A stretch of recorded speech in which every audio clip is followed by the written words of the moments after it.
looks like it should be getting going here.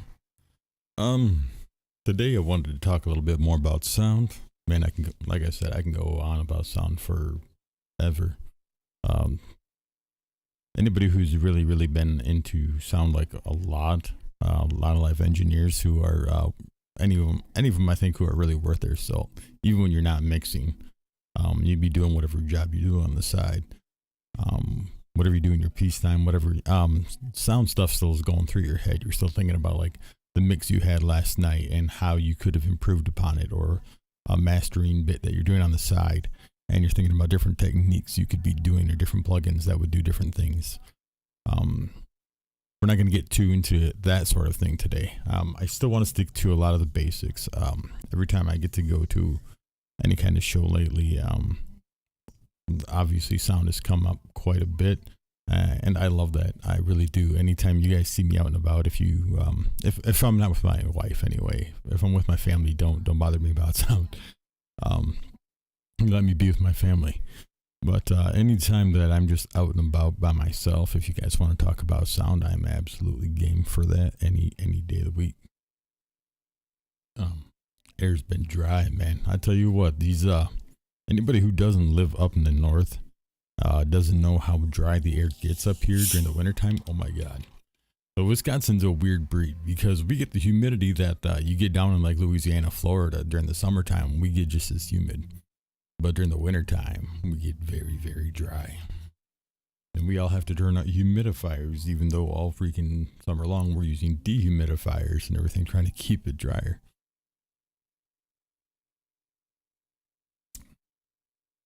So we can't make up our minds. I don't know why we live in Wisconsin, other than the fact that we were raised here, and it just seems like a bit of a hassle to move somewhere else at this point in the game. So one of the things I am going to do is I got an OM5 microphone right here, and I'm going to be using my Personas mixer board. So this is just a picture of a generic Personas. This is not my specific one. My specific one is right down over here. So that's what mine looks like. Trying to get this set back up. All right. So my Personas board that looks like this, and then my Audix OM5, very similar in many respects to a SM58 by Shure, which is what a lot of people use. A little bit more tight on the polar pattern. The SM58 is a little bit wider around the outsides. What that means is you can go more to the outside of an SM58 and it has less rejection, less rejection. So you get more sound from the sides of the microphone than you can from the OM5. There's good and bad to that. There's good and bad to every single design of a microphone. If there wasn't, there wouldn't be a reason to have that microphone out there. So anybody who thinks that a microphone is inherently good or bad, in a situation, just doesn't necessarily know how to deploy that microphone in that situation. That doesn't make the microphone better or worse in that situation. It just means the engineer doesn't know how to work with that microphone in that situation. One of the cool things about this microphone is if you look at the back right here, that's going to be where the handle is toward the back. One of the cool things about this is if you were to have this in a mic stand, most of the time your monitor speaker is going to be down that way, down the bend from this. So if the microphone is here, down that way is where your monitor speaker would be, right? So if my monitor speaker is down there and the back of my microphone is pointed at that monitor speaker, hopefully I've got a polar pattern, something like this. This means that while I'm pulling in sound from it, I'm pulling a lot less than I would be from the front end of it. You want it to be as small on this back end as possible when you have the monitor positioned that way. Now, on the SM58, you do have a bit of a larger polar pattern back here. It does have more sound coming in from behind it. And one of the things that means is that you want to look off axis. So you want to look at one of these angles where you would not be seeing so much sticking out on an SM58. And that way So your monitor speaker would be closer, and you have to change the angle of the speaker to hit the singer better. Not as convenient depending on what kind of monitor speakers you're using. Some of them are very specific in where they can be angled without having to throw like a roll of gaff tape or something underneath there to angle it better. But yeah, I'm gonna adjust that. I'm a little today, so hopefully I can pull some of that out. All right, so we can see this. We can see that here on the frequency response chart, this is the natural way that this microphone here is already going to change your vocal pattern. All right. So any vocals that are coming into this microphone, any sound that's coming into this microphone, it's automatically going to be impacted by this frequency response. Anything over the 0, it's going to have that natural buff to it. Anything underneath the 0, it's going to have a natural drawn away or loss in those frequencies. All right, so this microphone's cultivated to bring out higher tones in the speech area, which is fantastic, honestly, for a vocal mic. You want a buff that's 10 up here, so we're looking at halfway. So you're looking at about a 5 decibel increase in these speech patterns. The only thing I don't care for necessarily, and this isn't terrible necessarily, it depends on how clean the vocal is this bump right here around the 150, 200. It can be really good on some vocals. It can be really bad on other vocals. But what I'm going to do is I'm going to show you guys a little bit of how to tune a microphone, or how tuning a microphone can go. I've already done some gain work with it. Right now it's muted, so I can talk directly into it. At the same time I'm talking about my mic, you're only going to hear that one. They are both coming in through the same source, because I'm going out of my mixer into my little Focusrite box through one XLR. All right, so I'm not doing anything crazy with that. And so the source is going to be the same basic pathway. All I'm doing is changing channels on my mixer as I go to this one. So right now I'm going to unmute this one. Check 1 2 1 2, and then I'm going to unmute or move over this one. I'm going to mute this one and move it over. Check 1 2.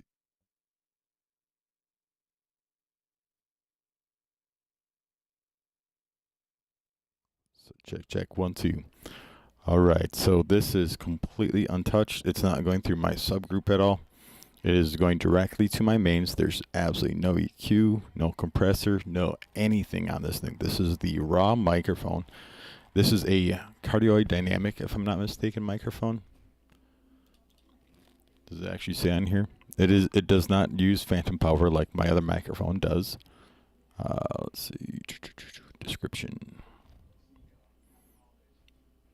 Yeah, dynamic hypercardioid. All right, the hypercardioid is what you see here with this. Cardioid would be a little bit wider. I believe that's the SM58.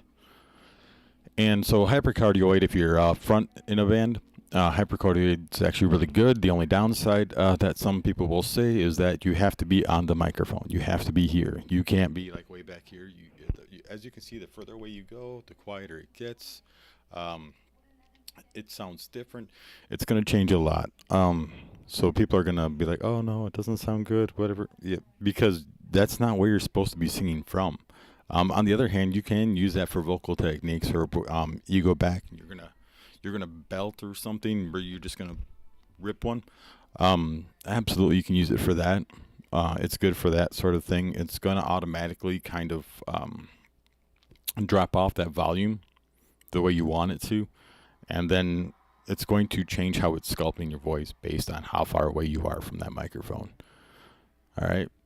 So that's a very good thing. The first thing I'm gonna do, I already had my gain structured the way I wanted it to. I can bring it up a little bit more if I really want to. Check 1 2, check 1 2. And there is some compression on my mains, but not much. So it's a light compression there, but you can hear all the air and everything coming out of my voice naturally. So maybe like, I don't necessarily want to hear all of that, right? You don't want to hear all the breathiness. You can start hearing in the background. So that's too much. We don't want to pick up. We don't want to pick up drums. We don't want to pick up every last thing on the stage if we can help it. A singer, if a singer is not loud enough when they're talking on stage to the audience, they're not doing it right. And what I mean is, when you're on stage talking, you're talking to a huge room of people, right? And that means that you need to at all times be acting in accordance with that. You're putting on a show, you're addressing, a couple hundred people to a couple thousand people. You should always be projecting. So you should always be talking a little bit louder, a little bit more like this. Hey guys, how you guys doing tonight? So even a DJ, you're not talking into a microphone the way you would normally talk to a person in an intimate setting. You're talking to everybody, and you're supposed to be putting energy and everything else out there. So you have to learn how to do that at all times. So occasionally you'll get somebody who, when you're setting up the show, when you're sound checking, they want to be quieter. Don't take that into make them sing something at normal volume that they're going to normally be singing at. That's the volume you want to do your sound checks at. That's the same thing with your lead guitar and anything else. Anytime you're sound checking anything, sound check at the level that you will be at nominally 99% of the time. You may have to use something like snare drum. Snare drum's always going to get carried away. You can watch your faders on that. You can always bring your fader down, but you want the volume to be good. So when you sound check, the first thing you're going to do is make sure that you're not peaking. All right. So if I wanted to, if I sound checked and I was peaking like this and it starts to get crunchy, that's distortion, that's clipping. That's too much. We don't want to do that, right? The next thing we want to do is, and this one is, I just spoke to one of my favorite KJs right now, Liz, this week, and I asked her to make sure that the low cut was off for my vocal. And the guy that instructed her, T-Bone, told her never to have that low cut button turned on, never have it pushed in. I'm going to show you one thing real quick. I don't have it turned on right now. All right, I turned everything off to start with, so I can show you guys as I'm doing this video what all of this does. All right, so we're gonna turn the low cut button on, and right now mine is set to off on the setting on the side here. Let's bring up this board. So I just turned this little button on, and it's still at this little off button. This will select which frequency I can use this on, right? So I am going to go and change this up to where most people's boards have it, which is where it shows on there. 100 hertz, all right? So that's already pulling off some of that weird kind of trippy sound that we really don't want. And I am going to change it so that you guys don't have to, like my board, I could use these shelves on the high and low end and the high Qs. Most of your boards aren't going to have this stuff. Some of you guys won't even have two mids like this one does. So I'm going to try and do this all on like a 3-band kind of premise here. I know where a lot of the boards are engineered for that. Most of the mids on boards are set around 500, so I will adjust from around 500 so that it's a lot closer to where you guys are at. All right, so I'm already taking out that low cut. It's a high pass or a low cut. It can be referred to as either one of those things. Essentially what it's doing is it's doing kind of what this microphone is already doing in this image here. This would be a low cut built into the microphone, and this one actually starts at 100.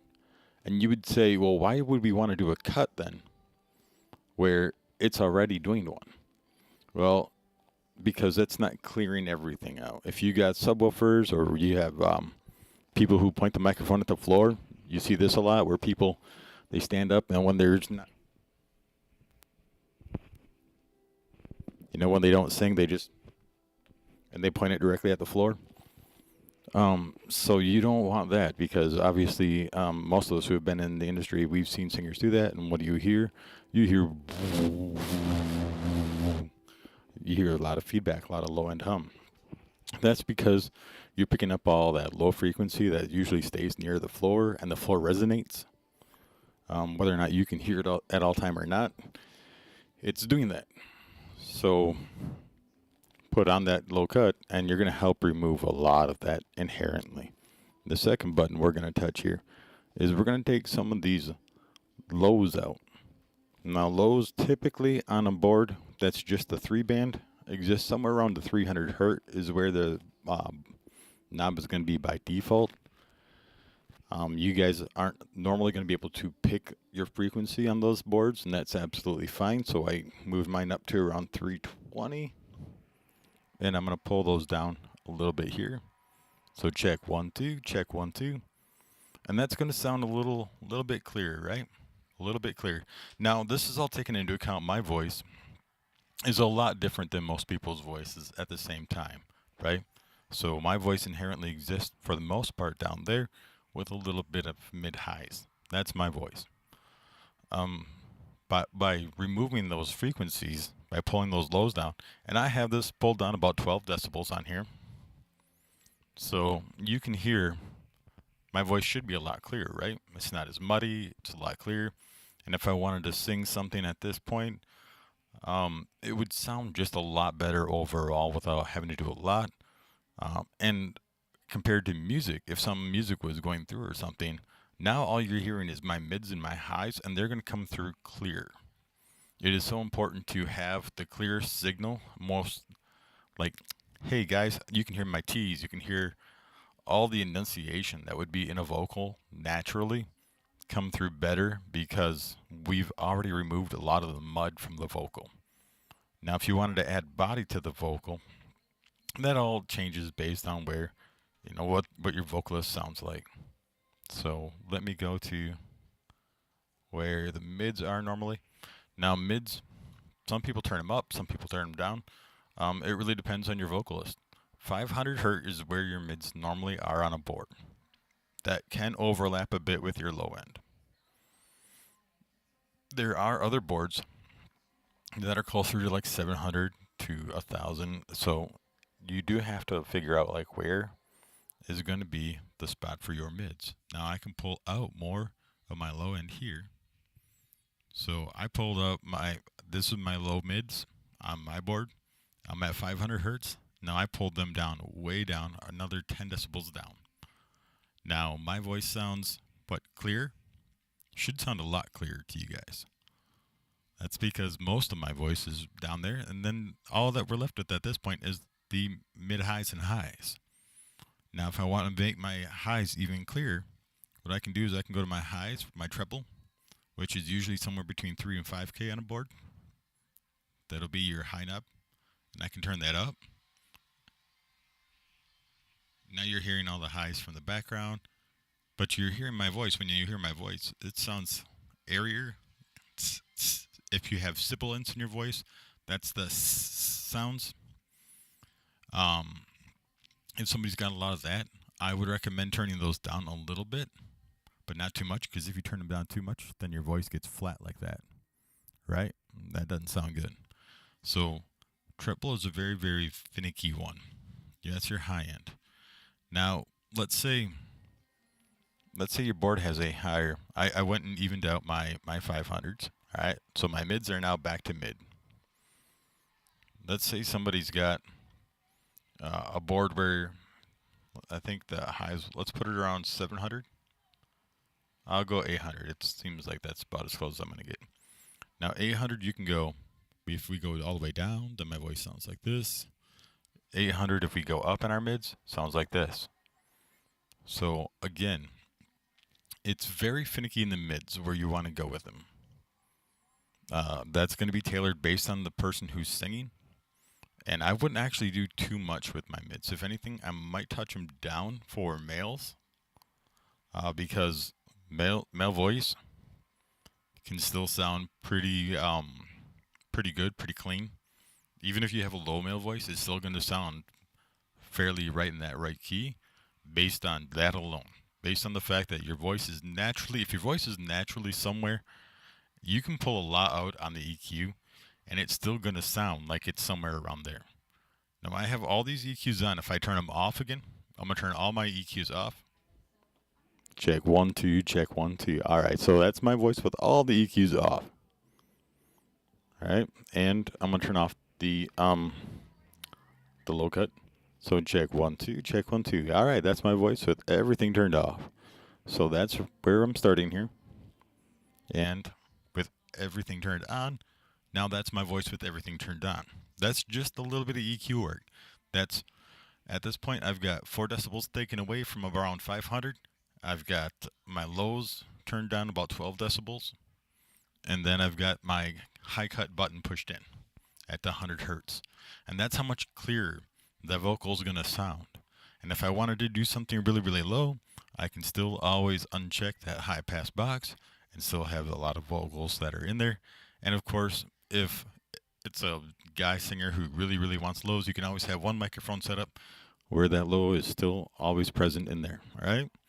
Like you can always have one microphone set up to where that's still an option, or you can always just reset those options for somebody. But 99.9% of the time, you're not going to have a guy whose vocals are really that low. So low that they're going to be, you know, you see guys who are talking like this, and obviously I can make my voice super low as, well, I don't know how. But you can make it fairly low still, even with all of that low cut on, even with 12 decibels being pulled out of your low end. It's still fairly low. It's still going to sound good. It's still going to sound clean. Only now you're going to have more diction and more clarity to the vocal. The only songs, like if you're talking about a crooner like Bing Crosby, you may want to have the low cut not on if the person's voice doesn't sound good enough with it off. If the person's voice still sounds fine with it all turned on, and you can't tell that it's missing that low end or whatever, then by all means don't uncheck that button. Don't allow those lows in. All you're gonna do is open yourself up to maybe some bad sound. Because if I'm singing, "Dreaming of a White Christmas" and it sounds fine like this, then obviously you can leave it off. But if it sounds fine this way, leave it on this way. Mic Technique can use what they call a proximity effect, and that can make your voice sound lower naturally already. So there's really not much of a reason to necessarily turn it on if the microphone that you're using, like this one, already cuts it off. So if I turn that off and it's not going to sound good with it the other way, then there's no point to it. All right, so that's some basic fundamentals of mics right there. It's like cutting out the mud in this area right here. This is vocally, for most people, it's a bit of mud. A lot of people don't have a lot of tone in this area. The only difference is some female vocals and some male vocals may benefit from actually raising that number up a little bit. And the reason why here, check 1 2 1 2. Hey. So what this does is it adds a little thickness, a little body to the microphone, a little bit of tone. So if somebody doesn't necessarily have a lot here, or they have a specific tone with their natural vocal that benefits from having some of that low end, like mine does, then you would want to potentially move that up. But again, you have to pay attention to all of the sound that's going on in the room and whether or not that's going to end up giving you hum. I can't possibly generate hum right now because I don't have any monitor speakers. So I don't think I could even do it through the headphone because there's just not enough sound coming in. I'm not gained for it. And I don't want to do feedback. It's just not in my nature. All right. So that's going to be, right? You can hear it already. It's changed. It's cleaner. It's tighter. And that's what happens when we brought out some of that low end. Now, I can do that, and my voice sounds really thin and really trashy now. That's a shelf. That's what that is. And what that does is it went and took everything from that frequency down and went, just dropped it all like a shelf instead of rolling it off like a hill. If that makes any sense to you. Your board's probably not going to have that button. You don't have to worry about that. Right now, I'm sending it through my main. I'm going to change it to my subgroup. So check 1, check 2. All right, now that's going through my vocal subgroup. And that's going to sound a lot better because that subgroup is already being processed for this microphone that I was using. And so now the compressor from that and the EQ from that is cleaning everything up and adjusting it and making a better overall tone. So that's what compressors do. Is compressors can completely change the sound of the microphone by squishing everything together. If this was the highs and lows here of my vocals, this is where part of it is way down here, part of it's way up here. What a compressor does, and you have something like this on most smart TVs nowadays. It's going to be called like volume normalization or EQ normalization. And what that's essentially doing is it's taking the highs and lows and keeping them all closer to one middle range, right? Or it's taking no, it's taking decibel levels and making them closer within those frequencies. So I'm going to turn my compressor on, and I'm going to. It's at a 2.1 now. I'm going to lower my threshold so it picks up faster, and I am going to. So check 1, 2, and I'm going to raise my attack on it, open it up a little bit more so it doesn't. A slower attack means a higher part, a louder part may happen before it triggers, and then it will compress immediately afterwards, whereas a faster compressor will react right away on those higher notes and compress everything from there on, if that makes sense to you. And then a release just holds it for until so many seconds have passed without something triggering it to keep it going, and then lets it go. So too long on the release may end up compressing sound from like your drum kit, or if there's DJ music in the background or something playing, karaoke music in the background playing, it will continue to compress and it will trigger off of that for a while, adding all of that sound into your vocal microphone, and that can go bad. All right, and then I'm going to add some makeup gain. So after it's compressed, after it's pulled down, what this is doing, after it's pulling sound down, it's taking all of this that would be in this area here and lifting it up a couple more decibels.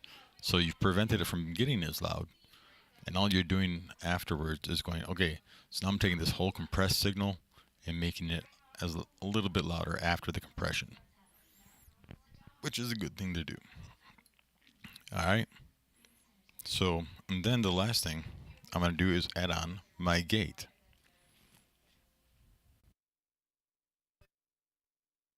So there was sound before that was coming through that was from my TV and stuff in the background that was opening my microphone. You could hear it the entire time. But by adding that gate, only when sound hits a certain level now will my microphone open up and be heard.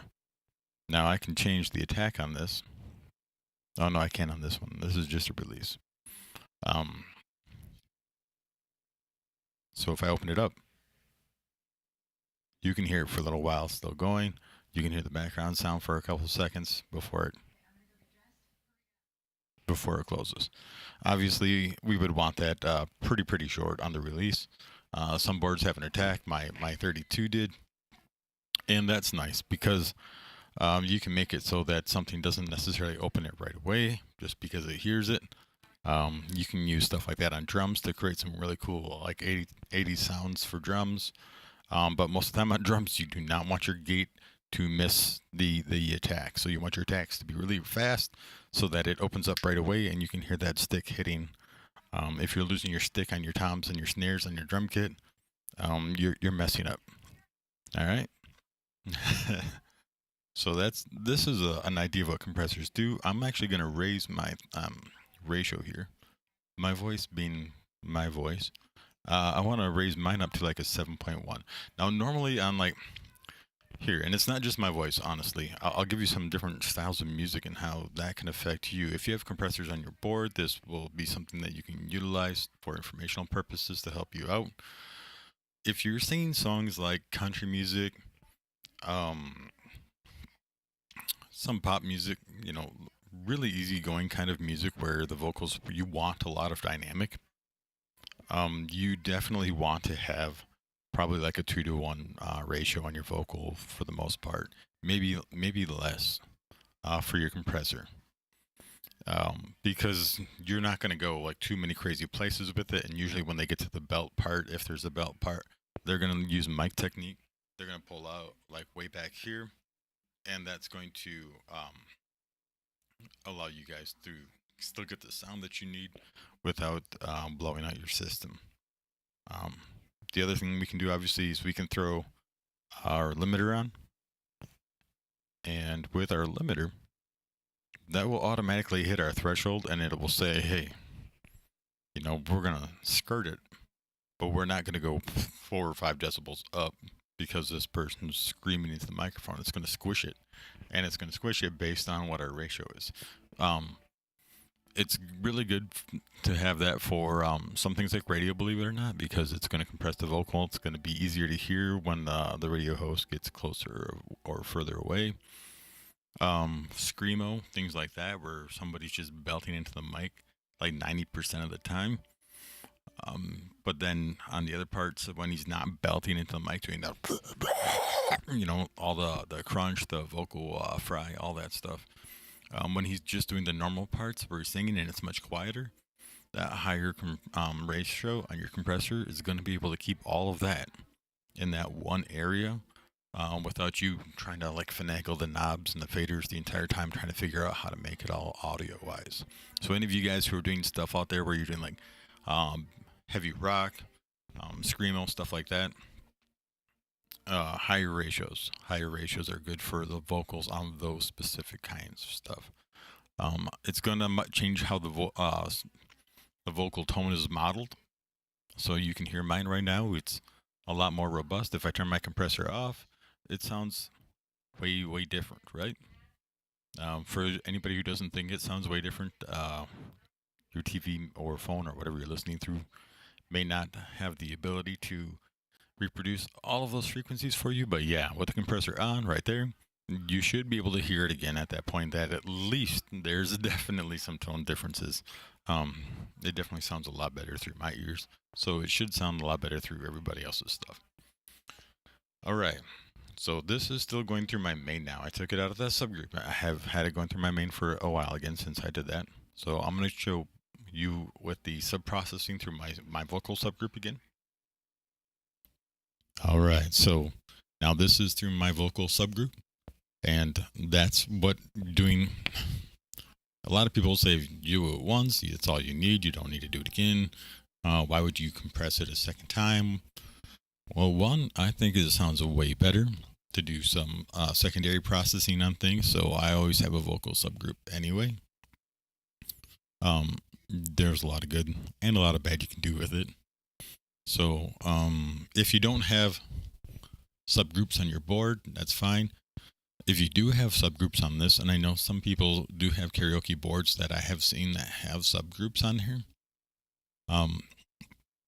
this can be so useful for you if you know how to do them, especially if you have people who sing group songs together.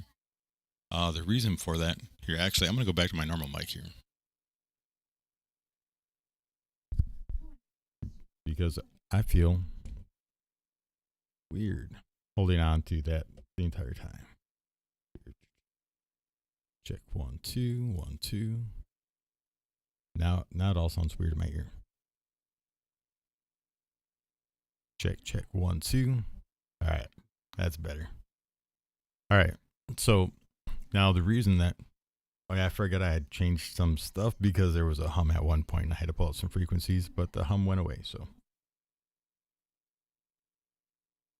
now the reason that I would use a subgroup for vocals in karaoke is that if you have multiple singers and one tends to bury the other, you can feel like, hey, oh my God, like why is one so much louder? And with a subgroup, you can again use this compressor area and put it at like 2 to 1 or 3 to 1. And that will help hold those vocals closer to the same areas. Now it's not a cure. It's not going to completely fix that, but it does help. Where the live sound comes in for subgroups, and one, vocally again, if you're singing harmonies, if you're singing stuff like that, it's good to have your vocalists kind of lightly compressed together so that they feel more kind of in the same space. But I use another I would use another subgroup. On my X32, I had 2 different subgroups for the drums. They were both all for the same drums, different compressions. different settings for tones. The reason I would do that is because like one subgroup was sounded like a classic rock, kind of like slappy, kind of, like a Genesis kind of drum kit. And then my second subgroup for drums, I had more of like the modern industrial kind of drum kits. Think like a 5-finger death punch kind of drum kit, where it was just much heavier compression. The EQ was after the compressor, a lot of attack on them, very, very thuddy, but at the same time got a lot of slap from the stick. So it was really important to have both those subgroups, because depending on what song bands are doing, I could use different subgroups and have the drum sound completely different. You don't have to use two different subgroups again. Where I would go with putting drums in a subgroup, if you're new to sound and you're new to mixing, I would look at normally the toms. I don't normally put the snare into the drum subgroup mix. No real need to, honestly. Your snare's got its kind of own place in a mix. You really want to mix the snare based on your genre of music, of course. Either with a vocal, just peaking just above a vocal, or peaking just underneath a vocal. But you, of course, want to make sure that your tones are sculpted correctly. So even though the volume is there for that, it's not necessarily sounding like it's like, and it's not going to like tilt your speakers or amplifiers constantly every single time your snare hits. If your snare is constantly blinking your amplifier red, that little clip light's popping on, your snare's not right, or you're not using the right gear for the volume that you're trying to do. So that's your two things for that. For your drum subgroup though, I would just normally keep your toms in there, whatever your tom group is. Possibly your kick drum, if it's just like a 3-piece, like a high tom, low tom, and a kick drum, maybe I would put the kick drum through there. If you're not using a separate submix for your bass, like if you don't have a submix that goes out to just your subwoofers, and then I could see that, because the secondary processing on your kick on your low end for a lot of attack could be really, really handy, and you could do that really well through that. Plus your low tom could go through that.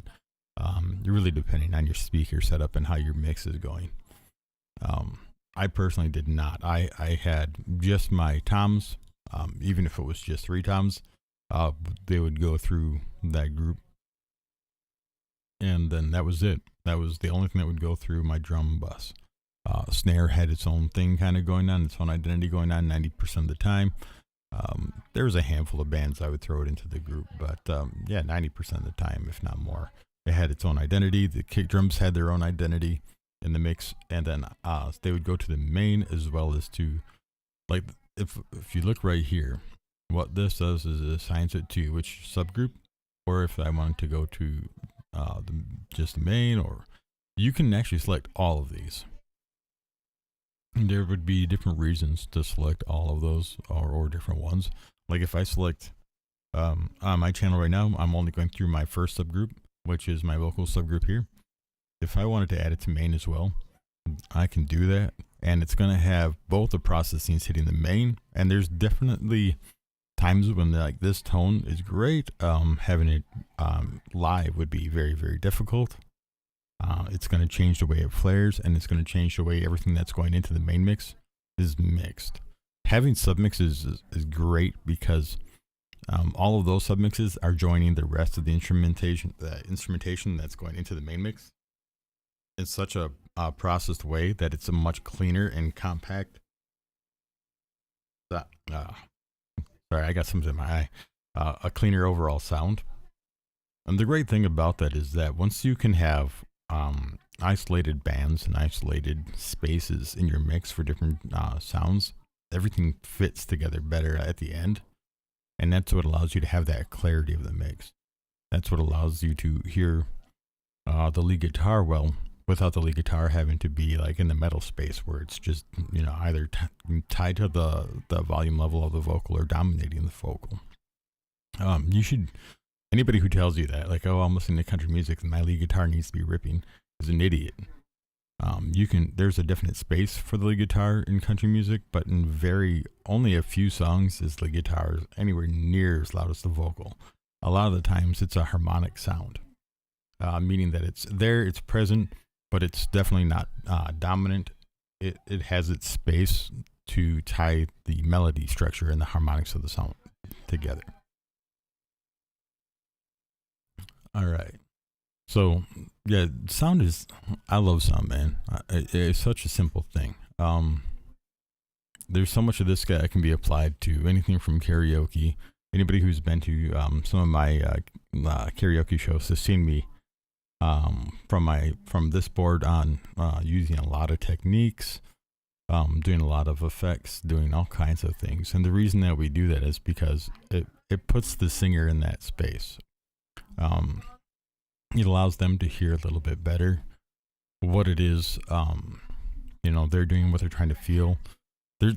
If you don't sound like you coming out of any speaker, or you're not liking the way you're hearing yourself, it makes it hard. You're pushing too hard to sing. My advice would be to make the singer as loud as the music 90% of the time, or a little bit louder than the music. And the reason that you would do that is because the singer's there to be heard. When you go to karaoke, it's about the singer more so than the music, unless you're doing like a DJ break or something. So then you definitely want to make sure that they can hear themselves, right? Obviously, I mean, that's the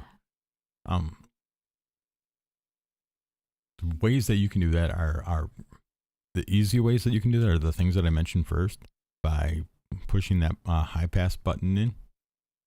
Let's see. Oh, I want to say there's like a Behringer Xenix board. Yeah, let's look at the Xenix board here real quick. All right, so the Xenixes are very, very simple. A lot of people use Xenixes and Mackeys. So using one of these boards as just as visual example is usually pretty good. A lot of people also use PVs, but I think these are becoming the more popular ones, Mackeys and Behringers. So this little low cut button here, it'll always tell you what the frequency that it's going to cut at is. This one says 75. I think the Mackeys are 100. A lot of them are around 100 or 80. But in any case, push that little button in on any vocal. Unless somebody actually knows and they actually have a voice where you're going to hear that low end rumble and it's going to sound right, you don't want that. So push that button in, keep it out, right? Seems simple enough. Then the next step is, of course, let's see. Effects are scary. If you don't know how to use effects, and they freak you out, anytime you have a night that's quiet, I would advise, where you only have like say 3 or 4 singers, see if they're cool with you like practicing effects on them, and then try it out. Having vocal effects can change so much. So if you're doing like an 80s song, lonely is the night and it feels so cold, like that. That one effect right there, that's just the short slap that we're hearing right now. And that's so much 80s rock right there. And you don't even have to necessarily change it too much. Most people aren't going to hear the change in timing in karaoke. So you can totally have one setting that you're comfortable with and only employ that at certain points. And most people are going to be like chill with that. But it changes whether or not you're hearing like lonely is a night and it feels so alone, and just turning that up. Just lonely is the night and it feels so no, it just adds that space, that dimension to the music, that power to the music. And it's really kind of, it's going to give you more of a feeling of being in that classic rock space. it already has a little bit of verb that it feels like is in there, whether or not it's actually adding a verb. And by verb, I mean reverb, which is this part. And then if we add them both, now we have this kind of like cool 80s kind of sound. Check 1, 2. Lonely is the night and it feels so cold. And it's just, it was that easy to take a song that just sounded like something normal, dry, and then just add that kind of that space and that quality to it. And the cool thing is, a lot of the reverbs and stuff, they're going to change. They're going to change some EQ quality to the vocal. On a lot of boards, plate reverb exists. That is a I don't know. It's one of my favorites, honestly. Plate reverb is something that sounds, if I'm not mistaken, something a little bit more like this. This would be a very short one, a little bit longer. So the nice thing about plate reverb, this is like your classic, like 50s and 60s kind of reverb. Existed in a lot of stuff back then. It really just makes like bye bye love, you know, just actually bye bye love. I don't think it had any real reverb in it.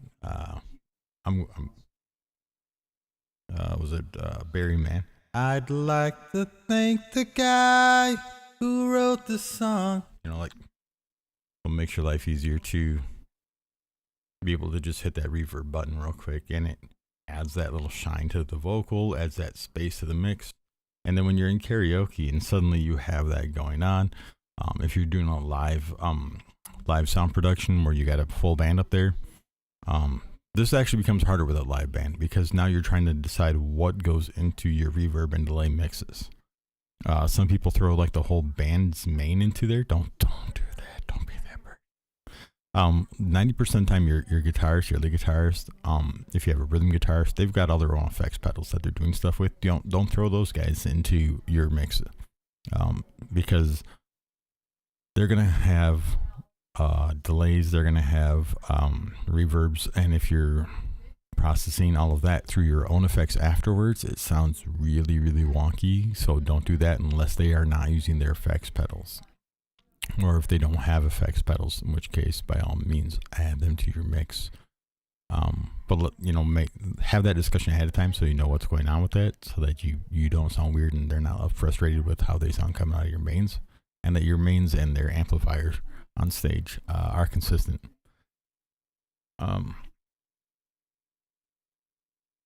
See, drums you can throw through the reverb.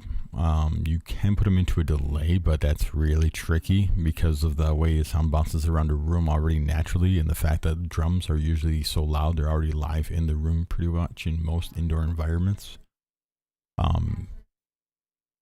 I would save the reverb and delay on a drum kit for larger indoor environments, or ones that have enough baffling or acoustic padding that they're sucking up a lot of that extra sound, or outdoors. And then mostly I would just go with the reverbs, not too much on the delay.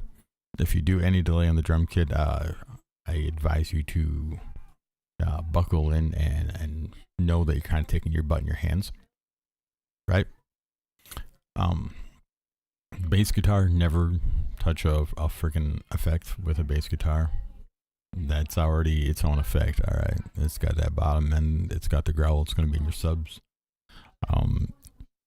It's exactly where it needs to be 90% of the time. Again, if it has to have any kind of effect on it, usually your bass player is going to have those pedals already going for it. Let it do its thing. Let it breathe. Yeah, other than that, I mean, you don't want your cymbals normally in any of your mixes. You don't want your hats in any of your mixes. 99% of the time. And it's not to say that you won't hear that like in a post-production mix down or a mastering.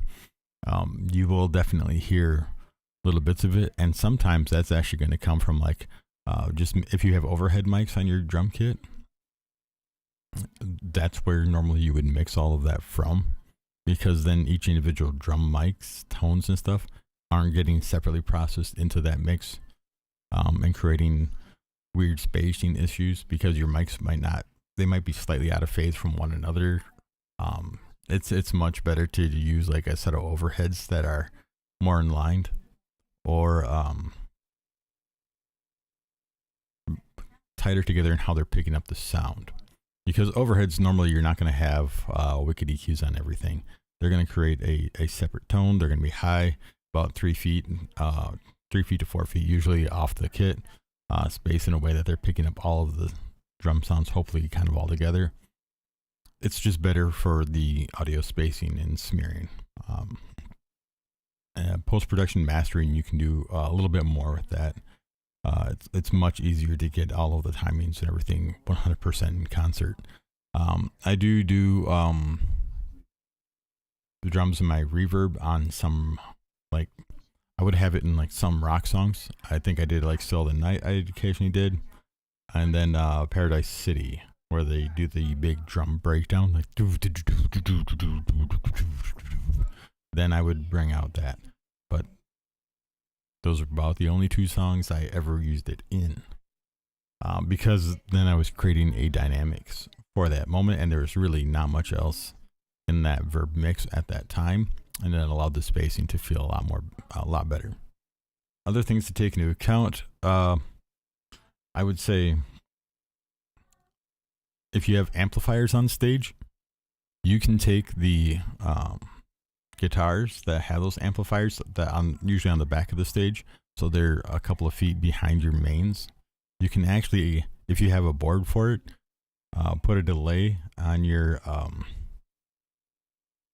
and I don't mean the delay effect. There's actually going to be a delay option built into where your gain and such is, that you can say, hey, I want you to wait point so many seconds to process the signal into the mix. And the reason that you would do that is because if they have an amplifier in the back of the stage, or your drum kit's on the back of the stage, the live sound, it's going to then match. Those waves are going to have those point so many milliseconds, to get to the front of the stage where the front of house mix is. And if you say, hey, it's 10 feet back or whatever on those stages, and you're giving it that little bit of time to reach that live sound or that amplifier sound from the backstage where those guitar amps are, to reach those main speakers, and then those come out together at the same time. The reason you would do that is because there's what we call phasing and filtering, or combing and filtering, and phasing is in there. And those sound waves all coming out at the same, coming to the front of the stage at the same time and reaching past at the same time, makes the sound clean and clear, versus them coming out at different times, and then you hear like what's called a phasing issue, which is the same sound hitting you, sounding distorted because it's coming out and hitting you from the main front of house before the amplifier actually hits you. So it's important to have that slight tone delay in there sometimes. Same thing with the drums. It's important to have that, and you're talking milliseconds, and the people on stage aren't even going to hear it. It's not going to change their lives whatsoever, but it changes the front of house mix. It can absolutely do that. Now, is this something that's like going to make your sound awful if you don't have those options and you can't do that? No, it's not going to obviously do that. This is more for people who, when you're dealing with like really, really big crowds, 1,000 or more people at least, and you have a board where you have those options to do it and you want to do it, there's absolutely great potential for doing that. Now, again, do you have to at that point? No. Honestly, you could be at an arena, and they're not going to use that for most of the points on an arena, because people aren't even hearing that live sound before they're hearing the sound coming out of the mix ever. That's just not an issue there. So they're not going to use it there. So it's very hit and miss about where you would even use that, how many people would even notice it.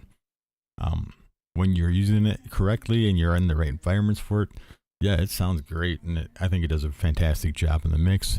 It's really good for the people who are out there in the crowd near the band that it's going to make the impact for. But it's not a make or break sort of situation at any point. Never feel like you have to utilize that. It's one of those things where you can, but you don't have to. Let's see.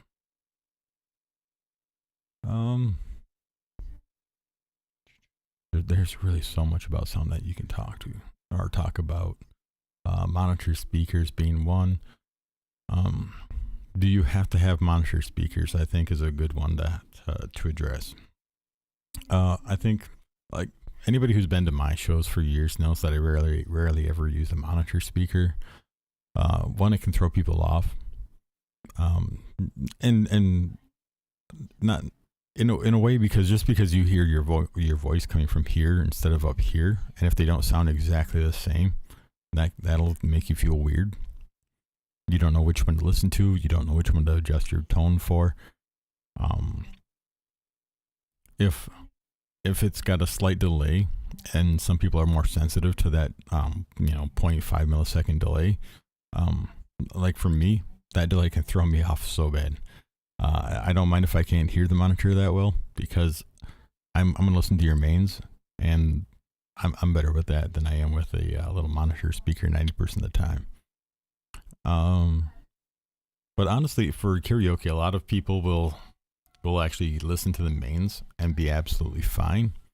You don't necessarily need a monitor speaker. No, I don't think so, personally.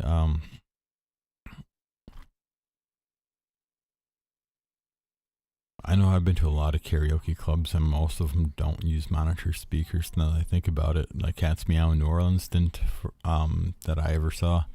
A lot of major ones don't. But your vocals are usually so loud in their PAs, their mains, that you can absolutely hear yourself just fine through the front of house, and you're good to go with that. Just let people kind of walk around, see where they're at. Never worry about where people are standing when they're singing. As long as they can see the lyric and they're happy, that's the most important part. The trick to monitors is trying to keep them out of the way, trying to make sure people don't trip over them, of course, trying to get people to be loud enough in them. If you have a separate monitor mix that you're able to do, put little less music than vocal into that mix. Like you should already have it kind of that way on the mains. Your main should be produced, like your vocals should sit into that track. Coming out of your mains the same way that they did in the original song. But your monitor should be even more vocal than music, because the real reason that you want a monitor speaker is for people to hear their voice as well as they can. And obviously, if the music is as loud or louder, it would be harder for them to hear their vocals, and then they can't adjust their vocals, right? If they want to hear what they sound like coming out of mains, then they should be listening to a main mix. And that has to be different than a monitor mix. Those are two different mixes. I have had this discussion in live sound where I get leads who want basically the full front of house mix in their ears. And I'm like, you don't want that. And they're like, yeah, I do. I promise you I do. No, you don't. Yeah, I definitely do. Well, then you have to turn their whole in-ears down, because... Or compress the ever-living Christ out of them, because the full front of house mix is so much more dynamic and has so much more volume. And then they have a harder time tracking their vocal through it necessarily. And it's not a great deal. It's the same thing with like wanting a lot of like your reverbs and stuff in your ear. That's a whole different mix again. So now if you want reverb in your ear, you're not hearing it at the same level that they're hearing it with out front. So again, it's not really going to help you hit your tone. It's not, if you're just doing it for confidence purposes, I guess there's a discussion you can have for that. Like, I just feel more confident if I can have the reverb, if I like the way it sounds that way. But in the end, all that you really need in those mixes is just what you need to hear the job you're doing and to keep you in timing. The more you add, the more your monitor engineer has to finagle everything to try to get the volume to not be clipping out, not destroy your in-ear speakers, and to be able to still have the dynamics that you need to be able to hear everything. The more you add in there, the more your in-ears are going to be working to try to not blow out their speakers. They're going to be compressing naturally. It's going to change the way everything sounds. It's not going to let you do your job hearing your tones and making the adjustments you need to make so that you can sing or play or whatever the case may be.